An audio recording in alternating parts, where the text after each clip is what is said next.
Argiaren podcastak.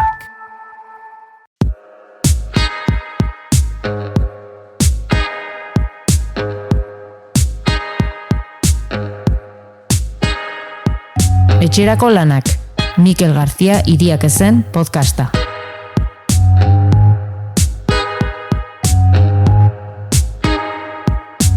Nire alabari urte batzuetan etxeko lan asko eman izan dizkiote eta beste batzuetan suposatzen dut dala eduki dituen irakasleen arabera.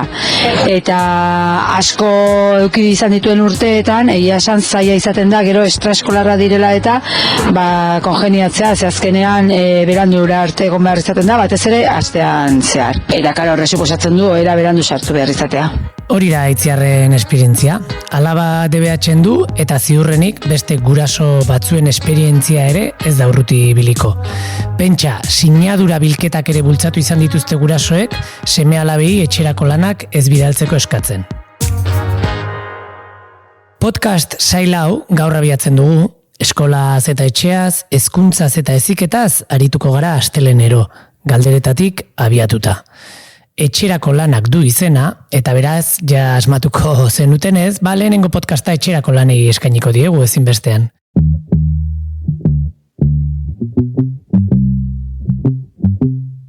Ez dira gutxi, gai honen inguruan egin daitezkeen galderak. Etxerako lanak, bai ala ez, adinaren arabera, eta gelako ikasle guztientzat berdinak. Zenbat etxerako lan bidali behar da, zein motatakoak?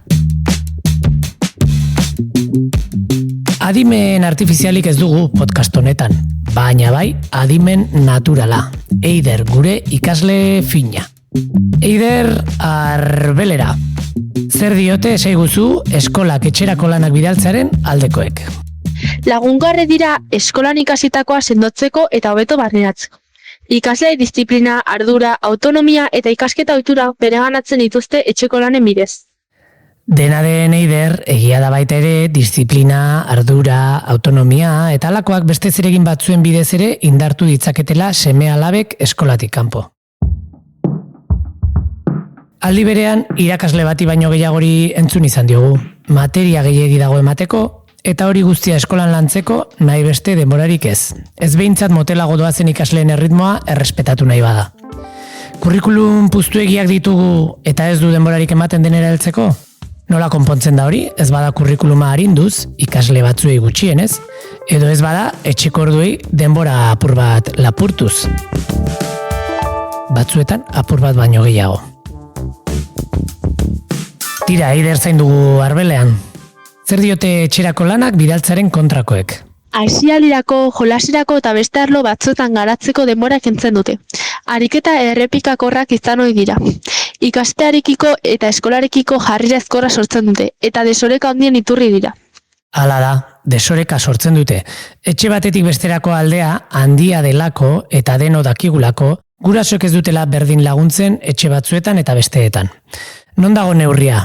Zenbat lagundu behar zaio seme alabari?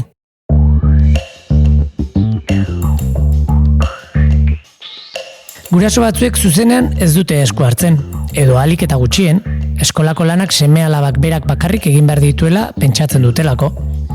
Beste guraso batzuk gehiago inplikatzen dira, eta ondoan daude laguntzen, bai gurasoak, bai seme alabak nervioetatik bukatzen duten arte. Hor badugu beste podcast baterako gaia, etxerako lanak direlako familia askoren tensio eta gatazka iturri. Eta badago beste guraso mota bat.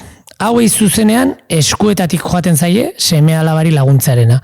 Zaila da asmatzen ikasgelara bueltatzen den lana ze neurritan den ikasleak egina eta ze neurritan sinatu beharko lukeen gurasoak berak.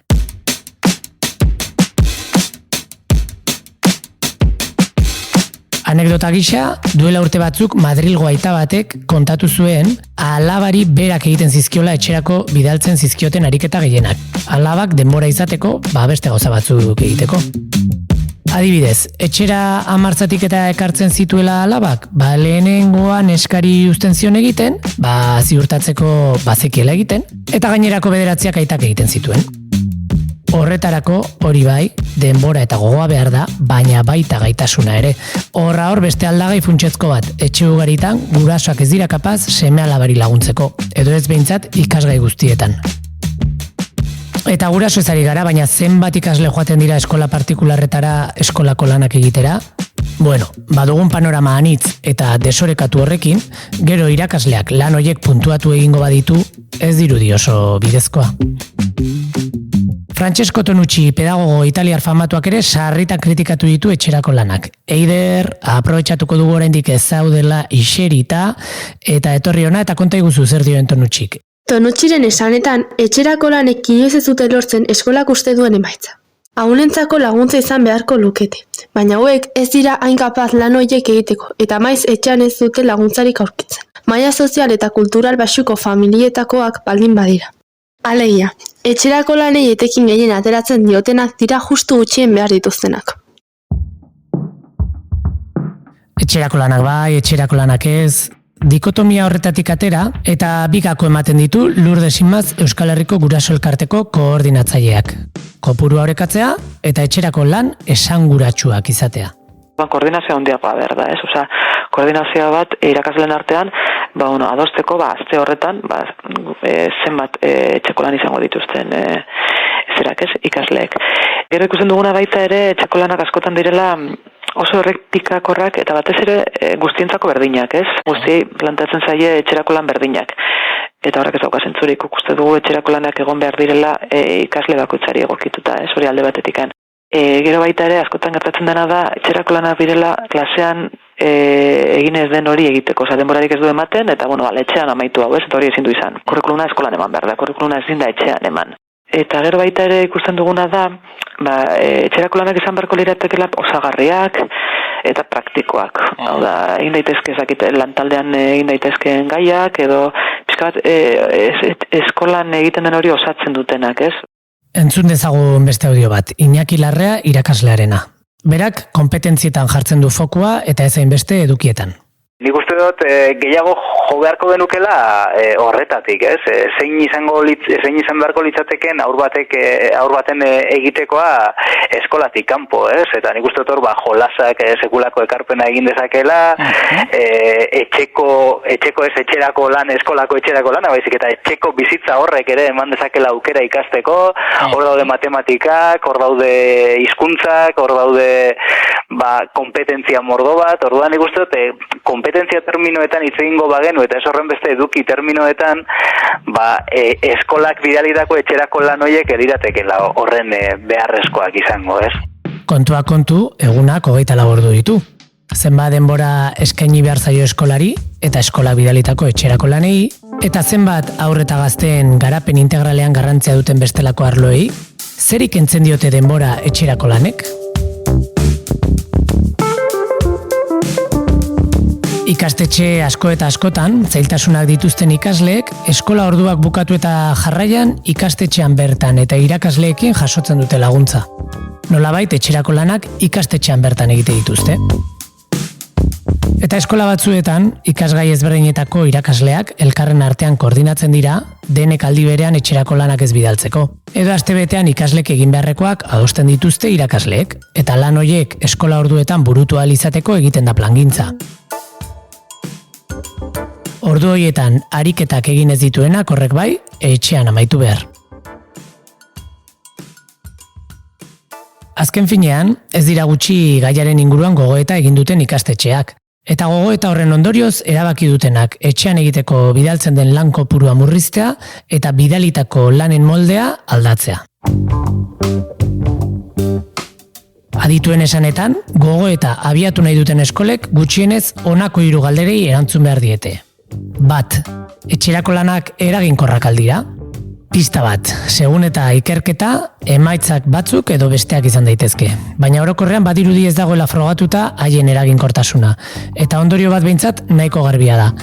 Beste estrategia pedagogiko batzuetan indarra jartzeak, emaitza eraginkorragoak ematen ditu, etxerako lanak bidaltzea baino.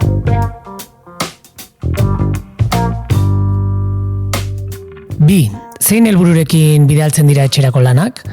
Eta horretiraka, benetan betetzen aldituzte markatutako helburu horiek.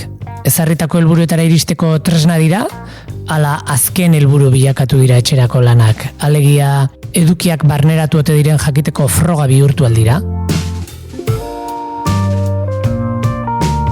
Eta 3, Nolako lanak bidaltzen dira? Ikasle bakoitzari eta bere etxeko errealitateari egokituak? Ariketa errepikakorra dira, esanguratsuak? Dira, esanguratsuak izatea zer esan nahi duen intuitu dezakegu, baina ez dago oso garbi. Adibide bat izan daiteke, matematikak lantzeko dendan erosketak egitera bidaltzea. Irakurketa indartzeko, liburutegira joan eta liburu bat aukeratzeko eskatzea. Edo eskolan landareak eta zuhaitzak ikasten badabiltza, ikasitako hoietatik auzoan zein bistaratzen dituen apuntatu ditzala ikasleak.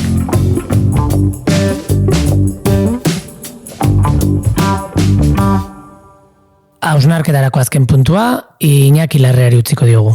Nik uste dut, etxeko lanek, etxerako lan horiek saiatzen direla estaltzen apur bat hezkuntza sistemaren porrota, nola gaitezate harren, ez? Ordu dexente pasatzen dituzte gure ume ikasleek eskoletan, ikastetxeetan eta bar, baina horrekin ez da nahiko. Horrek esan nahi du zerbait ez gaudela ondo egiten, ez?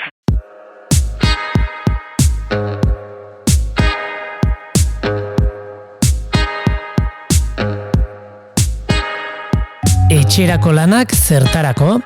Galdera horri tiraka, erantzun batzuk eman eta galdera berriak sortu ditugulakoan, datorren astera arte.